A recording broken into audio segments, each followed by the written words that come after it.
The sky was dark, visibility was zero, and as soon as the signal was received, two muffled shots went out and two guards collapsed. Shots went flying for the next 15 minutes. Once everything went silent, the radio echoed, building cleared, ready for evac.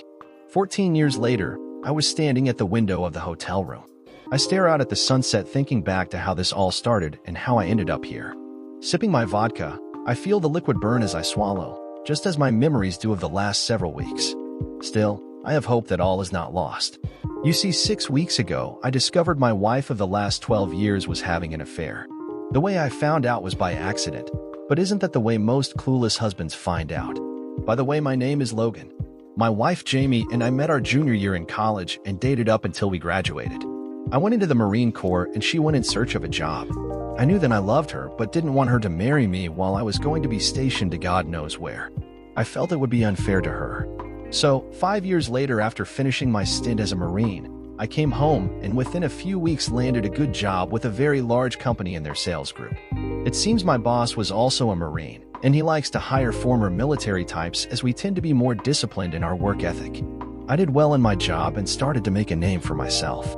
During this time, I decided to begin dating again, so I checked out some online sites. To my very pleasant surprise, I found my college sweetheart Jamie on one of them. God, she does look good in those pictures. Now, Jamie doesn't have supermodel looks, but she does have a killer body. During college, she took modern dance and was very much into staying in shape. And what a shape she has. She stands 5 feet 6 inches with her legs of a dancer, not overly muscular but curvy. She has an amazing figure. She has long flowing rich brown hair that frames her face with those dark brown eyes and a smile that melts my heart every time I see it. She has that girl next door look, sweet and innocent, with just enough sexy thrown in for good measure. I signed up as fast as I could and contacted her immediately. It wasn't until a week later she responded asking where the hell had I been and why I hadn't called or at least emailed her over the last 5 years. If she was this pissed at me for not contacting her while I was in the Marines, then she must have missed me. This was a very good sign. Soon we were dating and pretty much picked up where we had left off in college. Within a year we were married, and a year later we had our first child, Rebecca. My job was going great, although I was having to travel more, but that was expected. 2 years later we had our second daughter, Amy. Since then, I've been promoted and we now have a very nice house in a good neighborhood with good schools. I still travel quite a bit, sometimes 2 weeks each month, but it's what required for my job. It wasn't until a few years later that Jamie started to ask when I wouldn't have to travel so much. She missed having me around and felt safer while I was home. I told her it was a necessary part of my job, that it won't be too much longer before I would be promoted to the next level, and then I'd hardly be traveling at all and would be home more often. She accepted this, but was not thrilled to see me go off on my next trip. I should have seen at that time there was trouble brewing, but I loved and trusted my wife completely, so I was blind to the first hints of a problem. The first clue was us fighting about trivial things when I got back home. She would start by pointing out something that I had nothing to do with and then somehow blame me for it. If you were home more, this wouldn't happen. Or, we need you here, and not gallivanting all over the country. She did have a point. It just took me a while to realize it. The second clue was when I found some of her new lingerie in the clothes hamper. I was looking for a shirt and came across some silk panties and a matching silk top. My wife has simple tastes and usually just wears a t-shirt and shorts to bed. Sweatpants if it's colder. The only time I did buy her something nice from Victoria's Secret, she wore it only once and never again. But those I found I'd never seen her wear and thought she bought them for herself. The third clue was the lack of sex we were having. We usually had some pretty good sex, very romantic and energetic sex. But she was coming up with some excuses as to why she didn't feel like it. I was tired myself, so at the time it didn't seem to be an issue. I figured once I wasn't traveling so much things would go back to normal. I didn't want to push her as I knew it would only make a bad situation worse. The last clue was a kick in the gut, and when first told, I didn't want to believe it. A mutual friend of ours saw Jamie with someone while he was at a farmer's market in a town 40 miles away from where we live. He thought it was me because the two of them were holding hands and he had seen how playful they were with each other, laughing, touching, and kissing. When he got closer to say hello, he saw it wasn't me she was with. He turned quickly away before she could see him and walked away. He knew something wasn't right, so he followed them for a while until they got in his car and drove off. I still remember that call. My cell rang as I was just leaving a meeting. Hello, Logan? It's Frank. Hey Frank. Is this important? I'm in between meetings and really can't talk right now. Can I call you later? Yeah, that sounds good. Call me the first chance you get. Okay, he said with some concern in his voice. I'll do that. Are you sure this isn't important? No, it's fine, just call me when you can. This can wait. I hung up and went to my next meeting, not thinking too much about the call as I didn't know anything and Frank would have told me if it were something I needed to be aware of right away. It wasn't until early that evening that I was able to call Frank back. So, Frank, what's up? What is so important that you felt the need to call me while I'm away? I don't know how to tell you this, but it's something you need to know. I saw your wife out the other day and, well, she wasn't alone. He paused, waiting for me to say something. What do you mean? Was she with a friend of hers? I don't know what you're trying to tell me. Now I was getting nervous. When I saw the two of them together, I thought it was you she was with until I got closer and saw that it wasn't you. She was with another man and they seemed, well, like a couple. They were holding hands, laughing, and kissing. I'm sorry to be the one to tell you this, Logan, but I think she's having an affair. Those words hit me so hard I was numb. What makes you think that? I mean, we're happily married. She has no reason to. I couldn't finish that thought. Then the clues that I'd come across earlier started to make sense, yet I still didn't want to believe it. Frank brought me back. Listen, Logan, I know this is hard to hear, but I felt you needed to know about it as soon as possible. Maybe there is still hope to save your marriage. Look, just tell me if you need anything, okay? Yeah, sure. I'll let you know. Thanks, Frank. I hung up and sat on the bed trying to think if this was real or some kind of sick joke. The more I thought about it, the more I came to the realization that this could be likely. She had seemed distant the last few times I was home. As I considered the possibility of my wife cheating on me, the angrier I became. God, I wanted to kill the bastard that was fucking my wife. On the flight home, I started to cool down and started to think more clearly as to what I needed to do. I still didn't have any hard evidence that she was having an affair, and I had no idea of where to start. The first thing I did when the plane landed was to call Frank. He told me he had seen them together, and I wanted to know more about the SOB she was with. The most important thing for me was that my daughters not find out that their parents were having problems. I wanted to save our marriage if it could be and keep our family together. Look, Logan, don't do anything you'll regret. I have a friend of mine who went through the same thing. Maybe you should talk to him to help you find the right way to handle this situation. I'd hate to see you get into any trouble or make things worse. What Frank said made sense.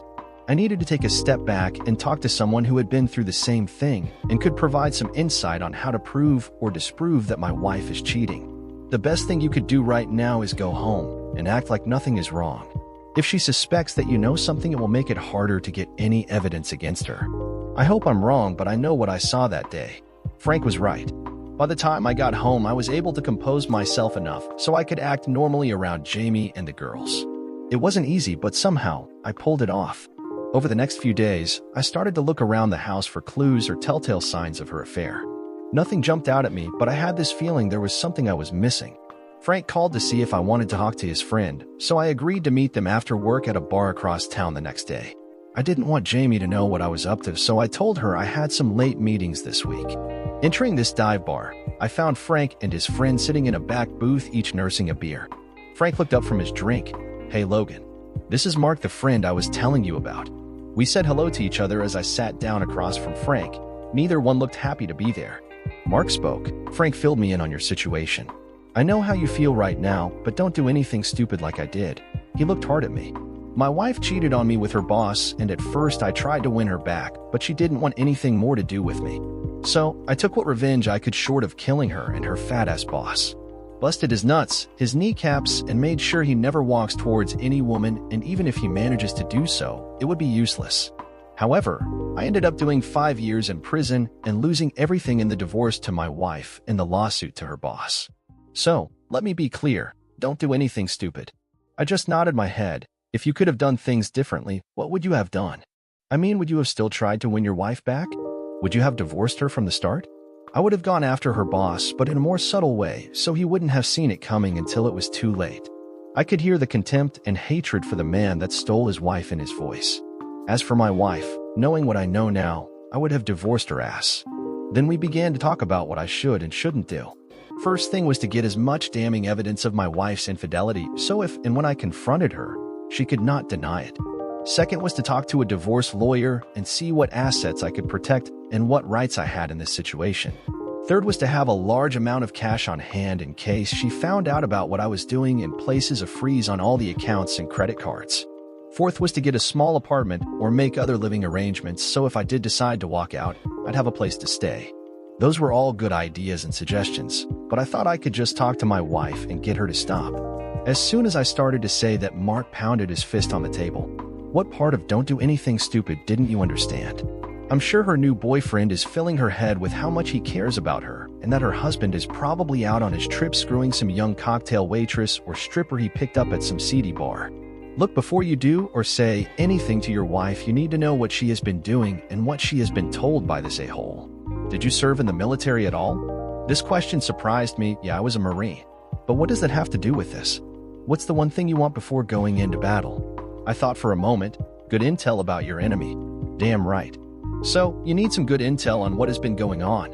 You need to look at this as a battle and have a plan of attack. Of what you should do if something goes sideways. A plan to deal with the aftermath. You cannot go forward if you don't know which direction forward is. I sighed. I just never imagined my wife would do this to me. We seemed so happy and I couldn't say it. It happens even in the best of marriages. I'm really sorry, Mark said quietly. We sat not talking for several minutes until Frank spoke up. So what do you want to do? How do you want to handle this? I knew what had to be done. Well, I want to keep my marriage together if that is still possible, but what I want more than anything is to make that SOB suffer big time for trying to steal my wife. Something that won't involve prison time for me. Mark smiled at that last comment. But first, I need proof and intel on my enemy. Any thoughts or suggestions? You should be able to get what you need on your own if you have the time and look carefully. Do not waste your money on a private investigator. I spent more money on them and got very little in return. You have access to her bank, credit card accounts, and phone records. First thing I would look for is if she has made any purchase or calls out of the ordinary. Also see if she has a second cell phone and if you can get any numbers off of it. Next, you might want to set up some hidden video cameras around the house that can also record audio. Nothing like catching them in the act if they're doing it in your bed. I didn't like to think she had used our own bed with this a-hole. Mark saw my face. Sorry, man, I didn't mean to. I raised my hand. It's okay, I need to hear this if I'm going to make him pay. We talked for another hour and I had taken some mental notes. One thing Mark had said was not to talk to anyone at work until I knew who she was seeing. It could be someone that knows my schedule, and if I tipped my hand as soon the game would be up. Also, he had said he would have been more subtle in going after his wife's lover, and that started me thinking of a way to really screw this guy over. But I needed more information and help. The following day at work, I looked over my travel plans for the next month. I had 2 trips planned and saw one was only a couple of days. If someone here at work knew my schedule, then I needed to be discreet about any changes I made to them. So, I talked with my boss and said I may stay out at that client for the whole week and not just the 2 days. He didn't see any problem with that and even said that it was a good idea. The next thing was to make it look like I was out there, but somehow making it back unnoticed. I purchased a prepaid debit card with cash and then used it to buy a return ticket on another airline. Then I got online and bought several spy cameras and a regular camera with a powerful zoom and good low-light capability. This was part 1 of my plan, to see who this bastard is and find out as much as I can about him. The second part was to catch them in the act on video, so there can be no question of her infidelity. My day was spent plotting and planning, which I'm very good at, but I still lacked the most important piece of information I needed most. Who was this man? Until that was answered, I couldn't trust anyone, even my best friend and boss Hal. I knew it would take some time to find out the name of this asshole, but I would get it. By the end of the week, all the items I had ordered had been delivered to Frank's home. Now I just needed the opportunity to place the spy cameras around my house. Jamie likes to go shopping on Saturday with our girls and her mother, so that left the house all to myself. After several hours, I had all the cameras in place and had tested them out. I could even access them from my tablet or laptop over the internet and see in real time what was happening. With the cameras in place, I went and searched the house for clues. First checking the credit card bills for any strange charges.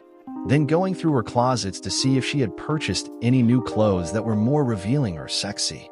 There were a few newer items and one that was a very short red dress that I had never seen her in. I would love to, but only for me and not anyone else. My search didn't turn up anything concrete, but that red dress was a departure for her from what she normally wears. I was driving myself crazy and needed some time to think, so I put on my running shorts and shoes and went for a 5-mile jog. A long run always calmed my mind, and I was able to think more clearly. On my return, I saw Jamie's car in the driveway and knew my angels were home. As I walked in, I heard their voices and laughter, which always brings a smile to my face. I called out, "Jamie, I'm back." Then I was assaulted by my girls as they ran from the family room to tell me how their day was. Jamie came out from the kitchen. "How was your run?" Then kissed me on the cheek and shooed the girls away. "It was good, but I need a shower." "What are we having for dinner?" I started to remove my shoes. "Pork chops." "Hope you're hungry." She turned and walked back to the kitchen to finish cooking dinner. After my shower and dinner, we put our girls to bed and went to the family room to watch some TV. I didn't even notice what was on the screen as I thought about what she was doing while I was away on my trips. Again, I was driving myself crazy, so I said I was going to bed early. Once up in our bedroom, I saw her purse on the hope chest at the end of our bed. Taking a chance, I looked through it for any clues. Soon I found what I was looking for, a cheap cell phone that I didn't know she had. I turned it on and waited until it powered up. As soon as it was on, I copied down the number, then looked at the call log to see who else called her. There was only one number, so I copied that number down, then shut the phone off. This newfound evidence caused me to now finally accept the fact she was having an affair. I was heartbroken and wanted to kill the bastard who was sleeping with her. Then Mark's words rang in my head, "Don't do anything stupid." I had to be patient. My revenge on him would come soon enough. I changed quickly and went to bed. When Jamie finally came up, I pretended to be asleep, not wanting to talk to her for fear of letting something slip. The next few days were hard for me, trying to act normal after finding some very damning proof. Finally, the morning came when I was to leave for yet another business trip. I went through my usual routine. With my bags in the car, I was about to head out, so I'll be back in a week. "You have anything special planned?" She looked at me strangely. I'd never asked that question before. "I know, just the usual." Trying to salvage the situation, my mind raced with possible explanation. "Well, I thought you and the girls might do something, that's all." Then I said a quick goodbye and left. Driving to the airport, I wondered if the cameras I placed in our house would catch her with that SOB. I was hoping that she had enough decency to not have him in our own bed, but then I was sure before all this started, she would never cheat on me. The next couple of days, I finished up with this particular client in record time and was packed and getting ready to head back home. That night, I was checking the video feeds from the cameras but saw nothing out of the ordinary. So, I decided to review what was recorded earlier. This was a system that would start to record when someone walked in the room that the camera was set up in. It also had a unit that stored all of those recording from all the cameras, which I could access remotely. I was fast-forwarding through that day's recordings, and in one, Jamie was on her secret cell phone. I stopped and reversed the video until I saw her answer the phone and then played it at normal speed.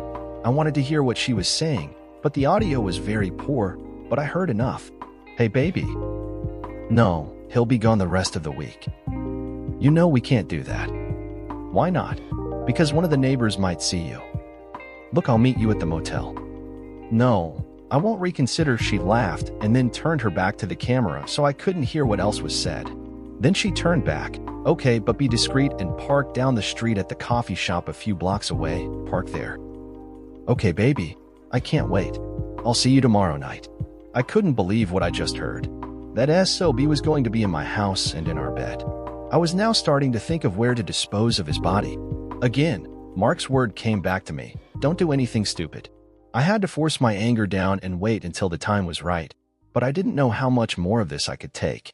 Got my own wife, the love of my life, the mother of our two beautiful children. Why was she doing this? What had I done that drove her into the arms of another man? The flight back home was too quick.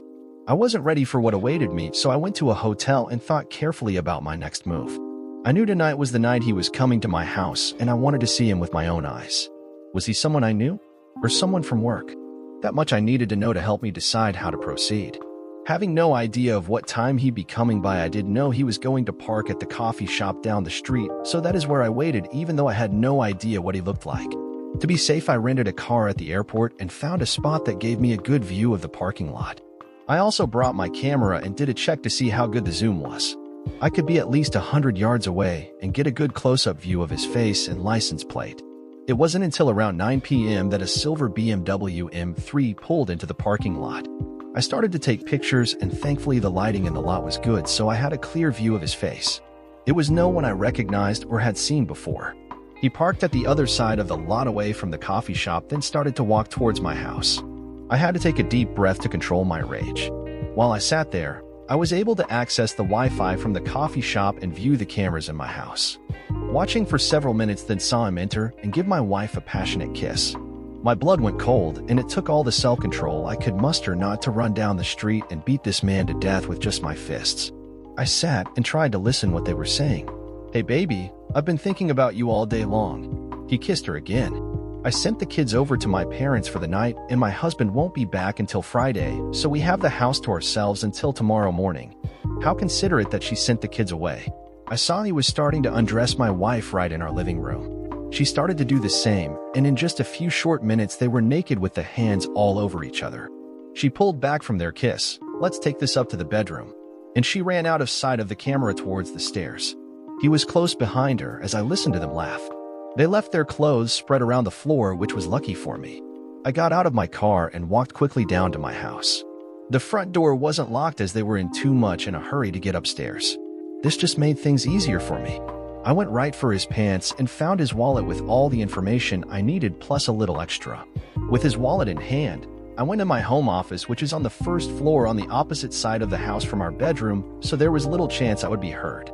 Turning on my computer and the printer/scanner, I waited for them to power up. Once they were ready, I started to take items from Stephen Bannister's wallet and place them on the scanner and began copying his driver's license and some other things as well. Soon, with his wallet was back where it belonged, I started to take pictures of their clothes spread about the floor. Then I started to record what I was seeing with the video feature of the camera, and very quietly while recording the whole time went upstairs. When I got to the top of the stairs, I could hear the faint sounds of their love-making. My stomach turned into one big knot as I listened. Looking at our bedroom door, I saw it was wide open.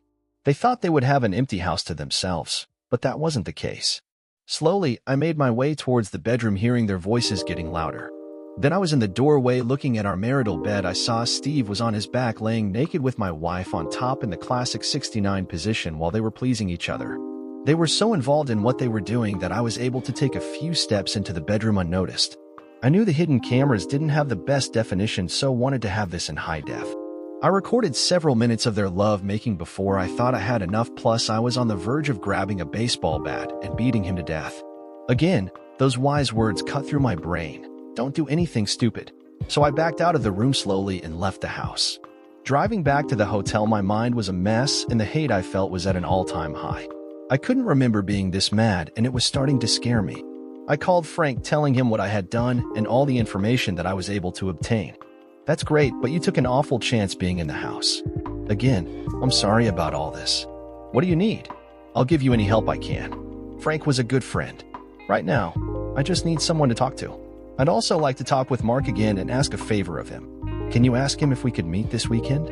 Sure, no problem. Mark told me he'd like to help you out. After talking with Frank, I tried to get some sleep, but that wasn't going to happen. I got up early, and even though I was dead tired, I went for my usual run to help clear my mind and work off the rage that had been building up. The run did little to ease my mind, so I took a shower and then a long nap to help with the lack of sleep from last night. I returned the rental car to the airport and picked up my own car. I went straight back to the office to check in and talk with Hal. I really needed to see about reducing the amount of traveling I've been doing for work. I walked into Hal's office, closing the door. "Do you have a few minutes for me?" "Yeah, sure." "Everything okay, Logan?" "My wife has been asking me when I won't be traveling so much. I really need to be home more, so this has to happen soon." I looked at Hal, waiting for an answer. "You're right, and you won't have to wait. Your promotion has been approved, so after your next trip you'll be working out of the office from now on. There may be 1 or 2 trips a year you'll have to do, but none of this every 2 week, every month nonsense." "How does that sound?" I just stared like a drooling idiot. "That sounds great." "Thanks, Hal." He noticed something was off. "Logan, is everything okay? You haven't seemed quite right the last few weeks." He looked worried. I decided I needed to tell him. My wife is having an affair. I saw her with her lover last night and recorded them together. Hal looked at me wide-eyed. "Oh my God. Logan, I don't know what to say. I am so sorry. What do you need from me? You just gave me the one thing I needed most, and that is not to travel so much. I have to be home to save my marriage. Please don't say anything about this to anyone here in the office. I still don't know who this asshole is, and if he knows someone in the office that might be feeding him information about my schedule." "Okay. Yeah, sure. But do you really think someone from here is doing that?" "I'm not sure about anything at this point. I'll need you to cover for me if I need to take some time off. I want my wife to think I'm still traveling, so if I can gather more evidence against her. Can you do that for me? Sure. Not a problem, but what are you going to do? I just want to collect enough proof so she can't deny the affair. I'm hoping to save my marriage, but if that fails, I want to make sure she doesn't take me to the cleaners and the divorce. Hal nodded in agreement. All right, just let me know when you need time off, and we'll make it look like you're on another business trip. If there is anything else I can do, just let me know. I thanked Hal and left his office feeling a little better as things were starting to fall into place. Also, I lied about saving my marriage. For me, it was dead. I went home that night and tried my best to act normal. My girls attacked me as I walked through the door, and I had to keep from crying thinking how they would be affected if a divorce were to happen. I didn't like the idea of having to get permission to visit my own children. I have to get the custody of my kids. Saturday, my wife and kids went shopping, and I went to talk to Mark and Frank. This time we met at a diner, and I filled them in on what I had done in gathering my intel. Mark looked at me. That took balls, my friend. I'm surprised you didn't kill that bastard. But just as well that you didn't. So, Frank tells me you need my help. What is it that I can do for you?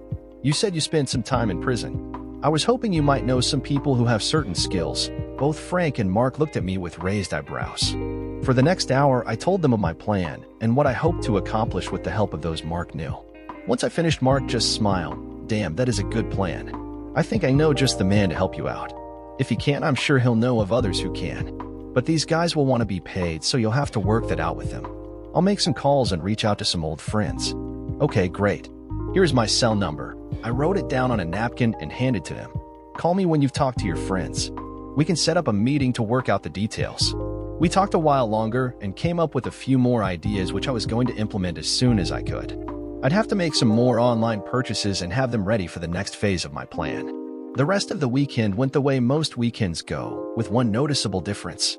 Sunday night, my wife and I usually make love that night. This time she wasn't feeling well. It wasn't the first time this happened, so it was not surprising, but it had been over a month since the last time we were intimate. My next trip was coming up, and I asked Hal for the following week off, but if anyone called the office, they were to be told I was on a normal business trip. He had no problem with that and wished me luck. So now I had to let my wife know my next trip was going to be longer. She was not happy, but that was to be expected. Honey, I know you don't like my traveling so much, but I promise it won't be much longer, and soon I won't be traveling nearly as much. I'll be home so often you'll be sick of me after a while. I joked. She didn't smile. She sighed. Just go and call me when you get there. She was cool. This the end of our marriage. I hurried out the door before I said something I'd regret and drove to the airport. Again, the meetings with these clients went very well and a deal was reached early, so I was able to fly back a day sooner. I kept checking the cameras during the week, but he didn't reappear at my house, but I did see her on that secret cell phone of hers. So, I listened to her conversation, and I knew this was the opportunity one was looking for, even though it killed me to hear what she was planning on doing. I went to the office and found the items that I had ordered waiting for me. Knowing my wife's normal routine, I could easily set up one of these items that I got with little chance of being caught. She went to the gym 4 times a week, and I knew where and when, so I had her spare car keys and was able to place the item where she wouldn't find it. Next, I went to Steven's condo to see if he was there. I saw his car parked in the carport, so I assumed he was home. I brought my camera and was checking if I could see him inside. I got very lucky as I saw him through his sliding doors and that he wasn't alone. He was with another woman, and they seemed to be romantically connected as they were kissing and touching each other as a loving couple. This was too good to be true as I took video of their affection for each other.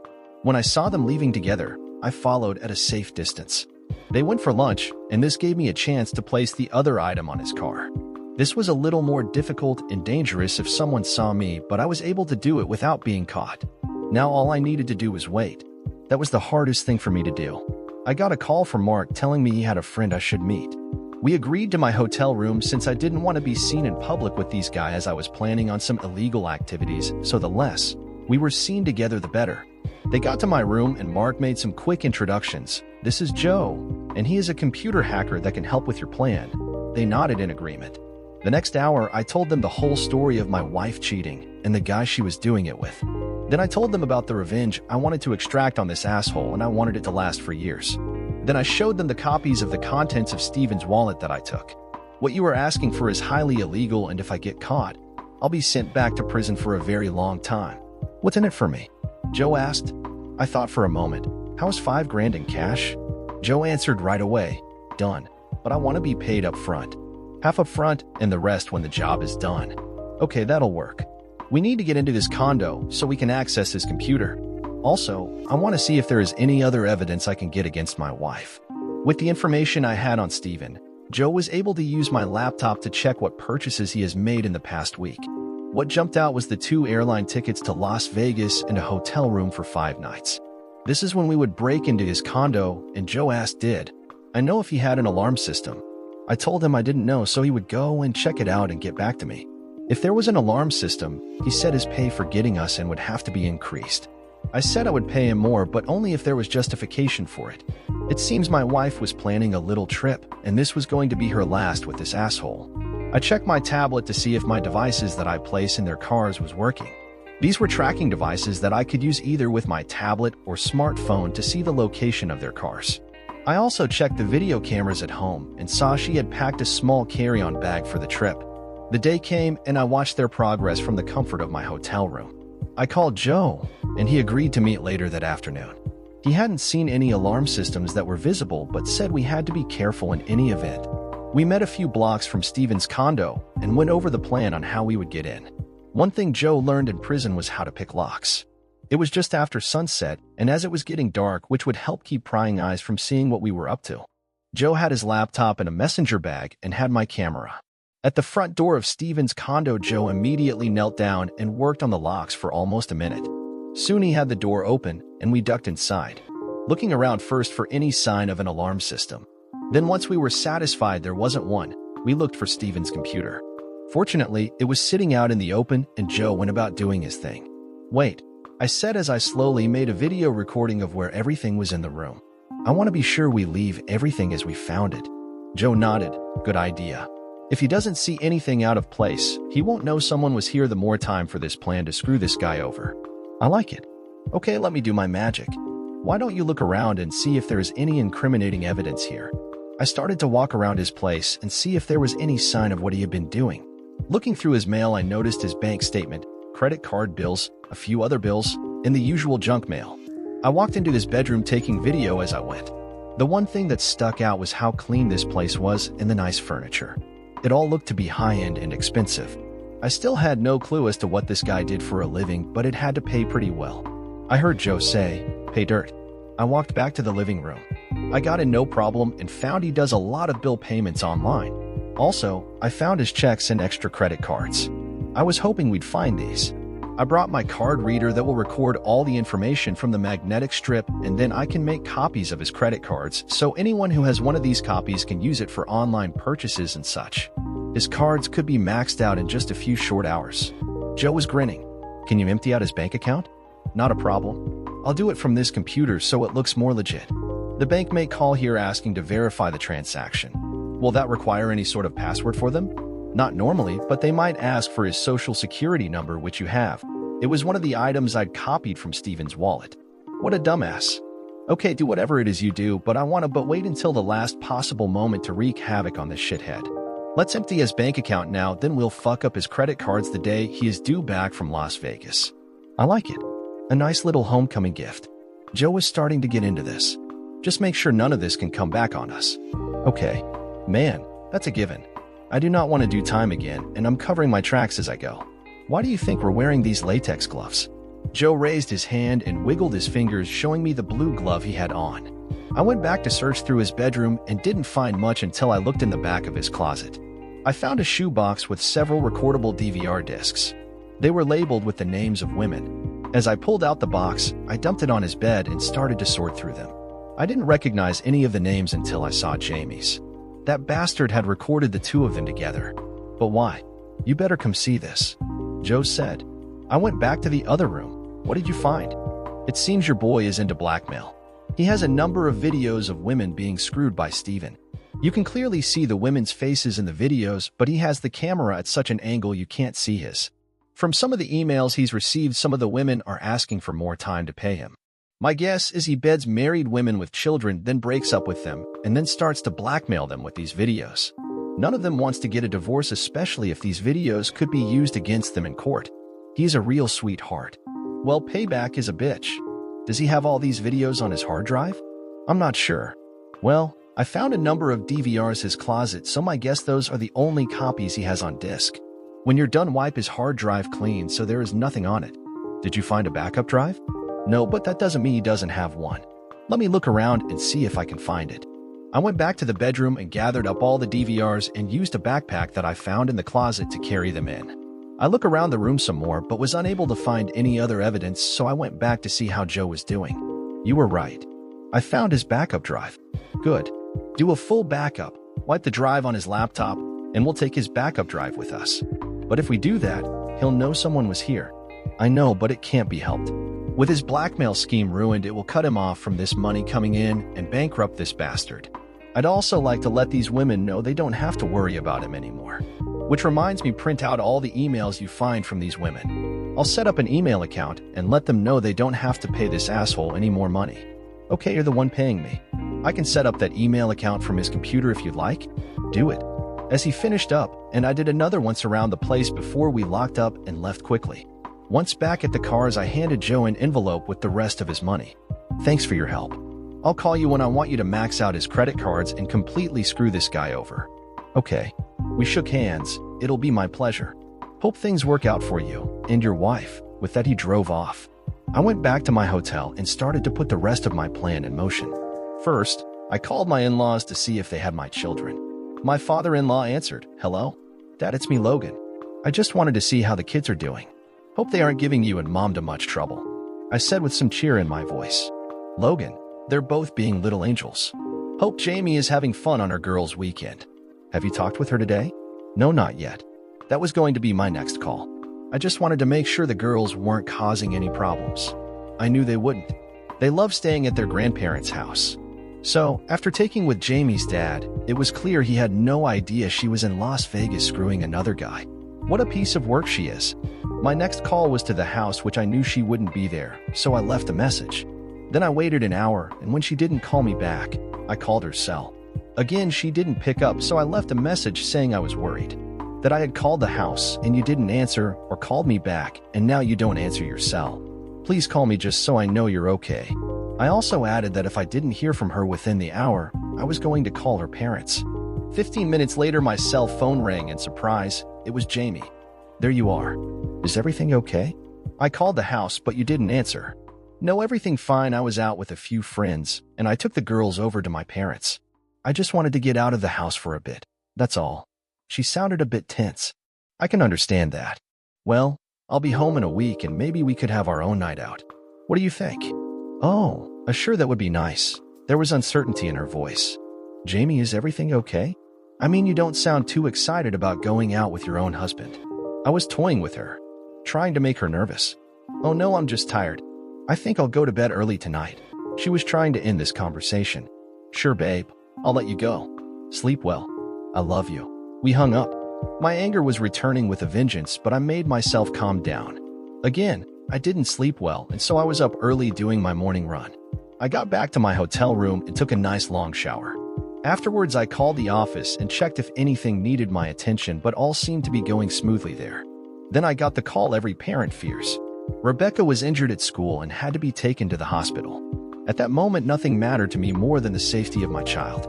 The school called my house first. When no one answered, they tried to call me at work, which in turn someone from my office called me. I called the school back, and they informed me she had broken her arm and was at the emergency room being treated. I rushed out the door and went straight to the hospital. Once there, I called Jamie's cell, and when I got her voicemail, screamed into the phone that if she didn't call me within the next 15 minutes, that the next call I make is to a divorce lawyer. It was an hour later that my cell rang. I saw it was from Jamie. I rejected the call and sat with my daughter as the doctor set her arm in a cast. She was crying, saying she wanted mommy. I wanted to comfort her, but I didn't know what to say. It took some time, but she finally settled down, and I took her to her grandparents. My phone rang again, and again I rejected. When I had calmed down, I made a call to a good divorce lawyer and set up an appointment for the following day. Then Jamie called again. I took this call. "Nice of you to make the time to call me. How is Steven? Hope you had some luck at the blackjack tables. Oh, by the time you make it home, the girls and I will have moved out. I've contacted a divorce lawyer, and with all the evidence and the videos I have of you and Steven together, I doubt I'll have any trouble getting full custody of the children. Oh God, please, Logan, don't do this, please. She was crying. You seem to forget. You're the one in Las Vegas while your child was in a hospital crying for her mother. But her mother couldn't be bothered as she was with her lover living it up because she was horny. Well, maybe you can start over with Steven and have the life you always wanted. You just won't have your 2 little girls, though. Hey, you're still young, and I'm sure Steven can give you more children. I truly hope you two will be happy together. But Logan, it's you I love, it's you I want to. I ended the call. I took Rebecca and Amy home and helped them pack their bags with some clothes and brought them to my hotel and got them their own room next to mine. Then I called Jamie's father and told him what happened at school and that for the time being we won't be living at home until some things can be resolved. Logan, what is going on? Are you and Jamie fighting? We're having some problems, but you should ask her. For now, the girls will be staying with me until I can be certain of their well-being and safety. I hope you understand. He didn't, but wished us the best anyway and hoped we could work things out. Next call went to my lawyer, asked him to get my wife served. The next call I made was to Mark. Hey, so what's the good word? Wreak havoc on that asshole. Max out all his credit cards and make sure he has no money in any of his bank accounts. Also see if you can ruin his credit by opening up more cards and maxing them out as well. I want him under a mountain of debt he won't be able to get out from. Joe laughed. My pleasure, man. My pleasure. Call me if you want anything else done to this creep. It will be free of charge. Later that night, I got a call from Jamie. Initially, I decided not to answer, but something felt different as she sent a text. Trouble, please call. I called back, and she started crying. If your sobs are the trouble, I am not interested. He is blackmailing me. I told him it's over, but he said that he has my videos with him from Vegas. He said that he will share with everyone. She said in one breath. So, now your Prince Charming is a blackmailer. You made your bed, now sleep in it. I hung up. I knew it would come down to this. But it was Jamie who needed to experience it firsthand. Her home and marriage were her safety. She decided to walk out and have her fun. Now better pay for it. Although I was pleased to dump Jamie in hell, but I still needed to deal with her Prince Charming. Then I called Mark. I have called my lawyer to have Jamie served. That will take a few days. Meanwhile, I want to move my money offshore. Just my money. I will give her what she deserves. Mark asked, You sure? Yes, I am done with her. Also, need to have a different discussion with you. There is a slight change of plan. Let's meet at 5. We later met at the dive bar. We then had a long conversation and it lasted almost 2 hours. We shook hands and I handed him a fat envelope. For the next 3 days, Jamie kept calling and I kept ignoring. I wanted her to suffer. Friday evening, I got the call I was eagerly waiting for. It was a video call. I answered. On the other end, there was a man, tied to a chair and all bloodied. My buddy has a message for you. The voice in the background said. The man labored and picked up his head and looked at the screen. Hi, Steven. Looks like you had some fun. Tijuana is a great place. I know traveling in a metal box, all tied up, is quite tiring. But I guess that being tired is the last of your thoughts right now. Also, this will help you hide from the bank, to which you owe a ton of money. Did you meet Santiago? He is known as El Pozolero. He makes stew. Some very special stew. You will know in a few minutes. You see, it would have been done with just an alienation of affection complaint against you, and I might have got some money from you. But then it would take time, and I don't want to waste my time with you or my dumb wife. So, I guess it's a goodbye. Mr. Lopez, he is all yours. I saw Steven for the last time that day. In his eyes I saw fear. That is what I call a good investment. Steven was still alive when he was lowered into the giant blue drum filled with Santiago's special mix. No one ever heard from him again. No one even asked about him. 7 months later, I was a free man. I got the custody of my daughters. I get to keep the house till both my daughters are 19, and then we can sell and split the difference. There was no alimony or child support. I wanted nothing to do with Jamie, but she has visitation rights, and I usually drop the daughters at her place and drive away. A year later, I started dating Lisa. She was previously Amy's school teacher, and it seems that Amy likes her company more than her mother. I have not decided on getting married, and I am taking this slowly. Dear listeners, please share your thoughts in the comments section, and don't forget to like, share, and subscribe.